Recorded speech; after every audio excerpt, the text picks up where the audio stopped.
dan selamat datang di channel MOZ. Kali ini kami akan membahas sebuah motor yang sudah diproduksi cukup lama, yaitu Yamaha Vixion.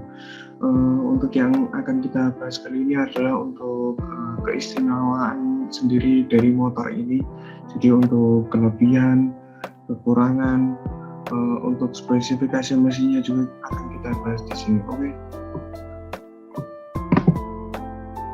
Oke, untuk yang pertama kita akan membahas untuk kelebihannya. Ya, ini datanya saya ambil dari website yang sudah lumayan terpercaya. Ya, kita nggak bisa terlalu percaya, tapi ini cukup bagus menurut kami. Untuk di website ini kelebihan dan kekurangannya ternyata terbalik ya. Jadi untuk kelebihan itu sebenarnya isinya adalah kekurangan, untuk kekurangan sendiri isinya adalah kelebihan. Nah, untuk yang pertama kita akan membahas kelebihannya, yaitu yang pertama memiliki performa mesin yang tangguh. Untuk yang ini sebenarnya memang cukup tangguh. Jadi untuk mesinnya sendiri menganut overstroke, jadi untuk tarikan bawahnya memang cukup bagus sekali. Untuk yang kedua memiliki akselerasi yang tinggi namun tetap hemat bahan bakar. Nah, ini memang benar. Untuk mesin Vixion sendiri dia menganut tipe mesin overstroke, jadi untuk torsinya itu lebih besar daripada daya kudanya sendiri. Nah, kenapa bisa menjadi overstroke itu nanti akan kita bahas di bagian ini. Untuk yang ketiga yaitu memiliki ergonomis yang menyamakan pengendaranya. Memiliki ergonomi yang menyamakan pengendaranya. Saya kurang paham ya untuk yang satu ini, tulisannya untuk bahasanya sepertinya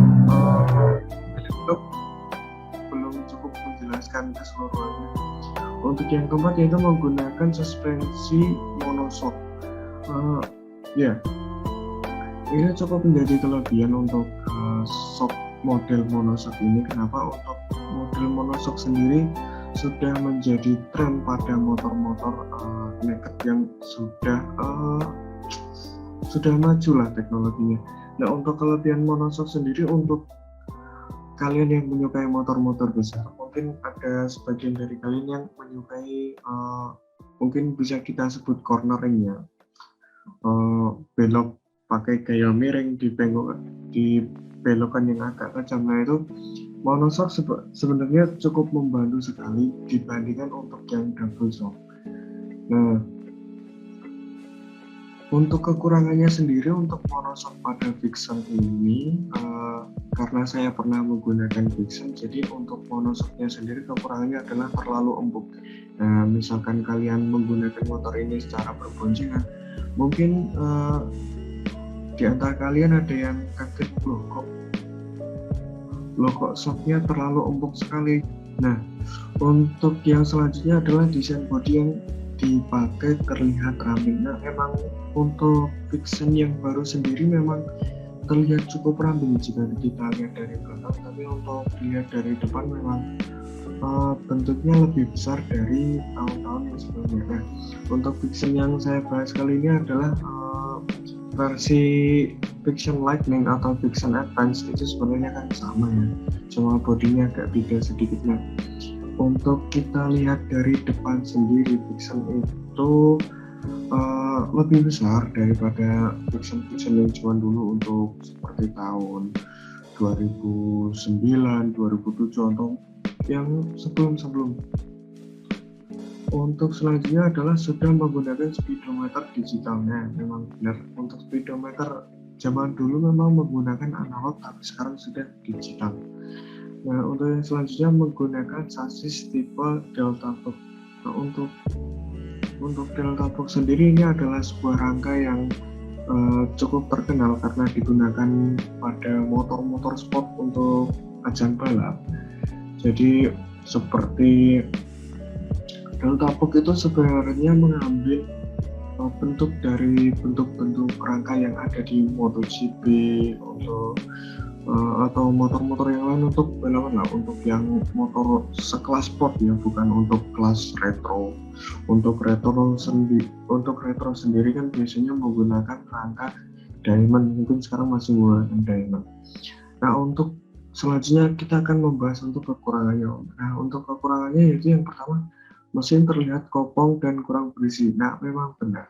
Untuk mesin sendiri memiliki ukuran mesin yang cukup kecil, walaupun cc-nya 150, tapi menurut saya 150 itu memang kecil sih.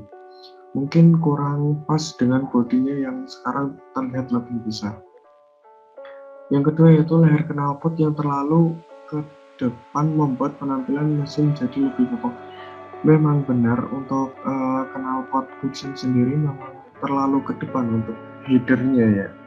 Nah, selain itu juga untuk knalpot Vixen ini tidak bisa menggunakan slip-on atau apa ya, mungkin untuk motor-motor seperti milik Honda seperti CB, CBR atau Suzuki seperti GSE, GSXR, mereka masih bisa menggunakan, mereka masih bisa untuk mengganti knalpot tanpa harus mengganti headernya. Ya, itu kita menyebutnya sistem slip-on lah ya. Nah, untuk Vixen sendiri, dia kalau misalkan kalian mau mengganti ke knalpot racing, kalian harus mengganti full. Jadi mungkin kalian lebih kenal dengan istilah full system. Nah, knalpot full system, jadi kalian harus mengganti dari headernya sampai belakang. Nah, untuk yang selanjutnya adalah bodi terlihat kurang kokoh. Untuk yang ini saya antara setuju dan tidak ya. Untuk terlihat kokoh sendiri cukup kokoh sebenarnya. Untuk terlihat kurang kokoh sendiri ada beberapa bagian yang terlihat kurang kokoh, jadi masih stabil, masih 50-50. Untuk selanjutnya adalah delta boxnya yang kurang begitu. Delta boxnya terlihat begitu penuh rongga. Untuk delta boxnya sendiri memang benar, untuk delta boxnya itu kurang. Mungkin memang produksinya sekarang menurun ya, untuk hanya menggunakan bahan yang lebih tidak sebagian dulu. Jadi untuk delta boxnya sendiri, kalau kalian pernah melihat, pernah ada delta box yang catnya terkelupas, itu ternyata di dalamnya tidak sebaik yang ada pada delta box zaman dahulu. Kalau misalkan kalian melihat di Vixen yang lampunya masih bulat, gitu, untuk delta boxnya sendiri, walaupun delta boxnya pecah, rangkanya pecah, kalian bisa lihat di dalamnya terlihat sangat bagus. Untuk bahannya tuh bagus banget, sangat tebal, sangat bagus. Yang untuk delta box yang baru ini, ternyata ada beberapa yang ditemukan dalamnya itu berkarat. Kok ada juga yang kotor, nah seperti itu. Terus selanjutnya headlampnya yang terdapat pada plat nomor sehingga plat kurang jelas. Untuk ini sebenarnya kurang tepat ya. Untuk headlampnya terdapat pada plat motor. Harusnya plat motor terdapat pada headlamp ya, ini kebalik. Nah, sehingga plat kurang jelas. Ini kebalik lagi ya. Malahan untuk platnya sendiri terlihat sangat jelas. Ada yang menyebutnya seperti motor yang kepalanya dikompres. Itu saya agak setuju sih, tapi menurut saya tidak terlalu jelek juga sih untuk desain yang seperti itu. Untuk selanjutnya adalah spakbor yang dipakai terlalu panjang. Ini mungkin membahas untuk Vixen Lightning ya. Untuk Vixen Lightning itu memang untuk spakbor yang ada di belakang itu memang terlihat cukup panjang dibandingkan untuk Vixen yang advance. Vixen advance sekarang sudah lebih pendek daripada yang advance. Tapi di situ ada kelebihan dan kekurangannya sendiri sih sebenarnya. Untuk Vixen Lightning sendiri, ketika kalian jalan saat hujan, nah mungkin di situ ada genangan. Nah, Untuk friction lightning sendiri saat ada genangan kan sudah cukup menutup ya spakbornya, menutup untuk mungkin ada cipratan air dari belakang. Nah itu spakbor belakang itu sebenarnya cukup menutup sekali ya untuk friction lightning. Nah sedangkan untuk friction advance sendiri karena diperpendek itu efeknya saat ada genangan. Nah mungkin Anda melewati genangan, nah itu untuk cipratannya masih cukup terasa sih ya. Jika dibandingkan dengan friction lightning memang ya lebih bagus friction lightning sebenarnya untuk bumper, tapi untuk tampilan memang lebih bagus di friction advance. Nah selanjutnya setelah kita membahas kelebihan dan kekurangan, kita akan membahas untuk spesifikasi dari mesinnya. Nah untuk mesinnya sendiri ya itu seperti yang bisa kalian lihat, untuk mesin 4 langkah ya, 4 tak, valve, SOHC injeksi pendingin cairan. Nah ini cukup menarik ya untuk SOHC. SOHC sendiri walaupun friction itu dikenal dengan SOHC, mereka memiliki motor ini memiliki 4 klep. Jadi ya kalau ada yang membandingkan SOHC kurang bagus jika dibandingkan dengan DOHC, ya nggak sepenuhnya benar sih. Sebenarnya hampir sama saja, ya hampir ya, mungkin memang lebih bagus untuk DOHC, tapi hampir sama sih untuk motor sekelas 150 cc.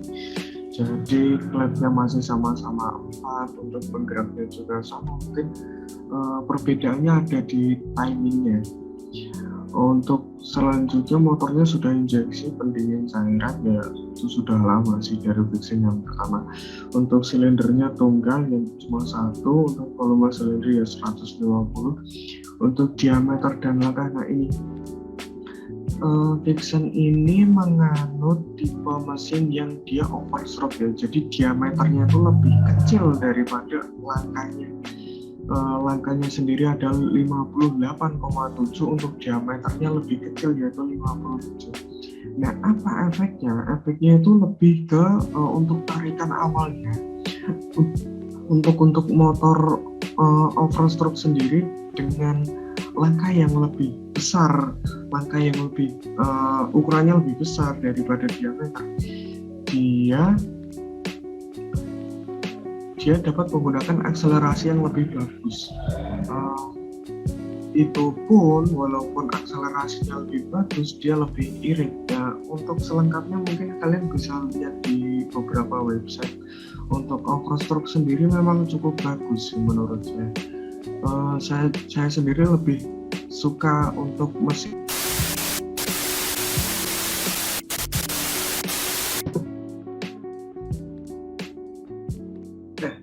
melanjutkan untuk video yang sempat terpotong tadi. Jadi kenapa saya lebih menyukai mesin overstroke, mungkin agak sedikit berbeda dengan orang-orang lain. Memang ada beberapa tipe mesin, yaitu yang pertama overstroke, overbore, dan near square. Nah sebagian orang memang bermacam-macam ya. Ada seperti saya yang suka mencari akselerasi dengan gas seminimal mungkin, dan ada juga yang dia mencari kecepatan dengan gas yang sedalam mungkin seperti di ajang balap, dan ada juga yang ada di antara keduanya, yaitu ada di tengah-tengah. Nah untuk seperti saya sendiri yang lebih menyukai mencari akselerasi yang besar di gas yang sedikit mungkin, lebih cocok menggunakan mesin overstroke. Sedangkan untuk kebalikannya, seperti untuk orang-orang yang mencari kecepatan di gas yang cukup dalam, bisa menggunakan mesin overbore seperti mesin-mesin yang ada di ajang balap. Nah untuk di tengah-tengahnya kalian bisa menggunakan untuk mesin near square. Nah saya sendiri lebih suka untuk mesin overstroke ya, karena tadi alasannya dengan gas yang seminimal mungkin dapat mendapatkan akselerasi yang cukup lumayan besar lah. Nah itu pun masih irit karena saya menggunakan gas yang sedikit mungkin. Nah untuk selanjutnya adalah kompresi 10,4 1:1. Ini cukup lumayan tinggi untuk sekarang. Mungkin tidak setinggi yang sekarang, karena sekarang sudah ada yang menggunakan kompresi 11 seperti untuk CBR yang terbaru, dan juga untuk motor Yamaha XSR 155 dan Vixen R15 itu untuk sekarang sudah menggunakan kompresi 11,6 kalau tidak salah ya, 11,6:1 itu cukup tinggi juga. Nah, untuk kompresi segini 10,4 sudah dianjurkan untuk menggunakan bahan bakar dengan oktan 90 ke atas. Nah, disarankan menggunakan pertama dengan oktan 92. Nah, dengan kompresi yang tinggi ini cukup membantu dalam mencari akselerasi ya. Jadi semakin tinggi kompresi, akselerasinya semakin bagus. Nah, untuk selanjutnya adalah horsepower. Selanjutnya ada horsepower. Untuk Vixen sendiri berukuran 16,59. Saya sedikit ragu ya untuk ini. Benar-benar 16,59 atau bukan ya? Ini saya agak ragu ya. Tapi kalau misalkan benar pun sebenarnya tidak apa-apa. Nah, untuk mencapai 16,59 sendiri menggunakan tenaga mesin mencapai 8.500 rpm. Artinya kalian butuh menekan gas yang cukup dalam sampai 8.500 rpm untuk mencapai daya kuda setinggi 16,59. Untuk selanjutnya adalah torsi. Torsinya sendiri adalah 14,5 di RPM 7.500. Mungkin tadi saya menjelaskan untuk mesin overstroke itu memiliki spesifikasi mesin yang torsinya sendiri lebih besar daripada daya kuda. Nah, sebenarnya tidak harus begitu juga sih. Seperti untuk motor ini, untuk daya kudanya memang lebih besar.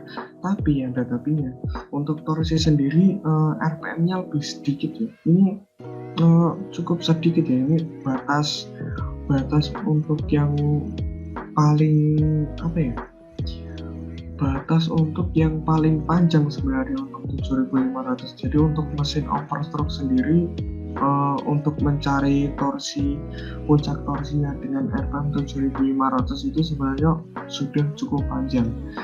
Biasanya ada yang 6.000, ada yang 7.000, bahkan ada yang 5.000, tapi jarang sampai 5.000. Nah, untuk daya kudanya sendiri lebih panjang, yaitu 8.500. Jadi untuk ada yang menekan gas cukup sedikit ya, 7.500 itu akselerasinya sudah bagus karena dengan torsi 14,5. Selanjutnya starter sudah elektrik. Ya, starternya ada dua, kick starter dan electric starter. Selanjutnya pelumasan basah oke, supply bensin injeksi oke, kapasitas oli mesin oke. Untuk kopling basah manual, transmisinya masih ada 5. Untuk motor yang terbaru sendiri sebenarnya untuk New Vixen yang terbaru, untuk New Vixen 2021 tanpa R, itu sebenarnya mesinnya masih sama seperti ini ya. Walaupun tampilannya terlihat beda, mesinnya sebenarnya sama. Cuma mungkin Yamaha tidak akan mengatakan itu. Mereka lebih menonjolkan untuk Vixen R yang mempunyai spesifikasi yang lebih tinggi lagi, karena mereka untuk Vixen R sendiri memakai mesin milik Yamaha R15 V3, sama juga dengan XSR, sama juga dengan MT15 itu masih sama juga mesin. Itu cukup untuk spesifikasi. Nah, sekian cukup untuk spesifikasi mesinnya. Mungkin kita akan membahas beberapa motor yang lain lagi untuk waktu yang akan datang. Yuk, terima kasih sudah menonton video ini. Selamat sampai jumpa.